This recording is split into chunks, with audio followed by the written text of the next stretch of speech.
جاء حبر من أحبار اليهود إلى أمير المؤمنين عمر، فقال له: يا أمير المؤمنين، عندكم آية لو نزلت عندنا معشر اليهود لاتخذنا لذلك اليوم عيدا.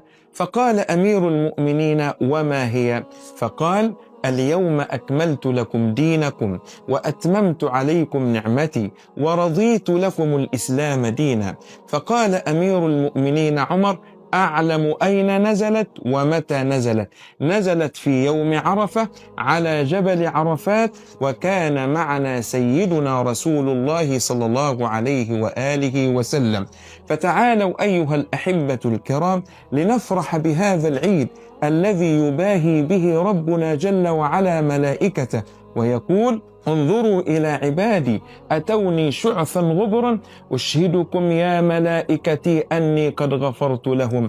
وخلي بالك، أفضل الدعاء دعاء يوم عرفة، كما قال سيدنا رسول الله صلى الله عليه وسلم: أفضل الدعاء دعاء يوم عرفة، وأفضل ما قلت أنا والنبيون من قبلي: لا إله إلا الله وحده لا شريك له، له الملك وله الحمد وهو على كل شيء قدير. فتعالوا أيها الأحبة الكرام لنشهد هذا اليوم العظيم الذي يتجلى فيه ربنا مع مجموعة شركات إرباص للسياحة والنقل طريقك للعبادة بخطوات من الرفاهية والسعادة.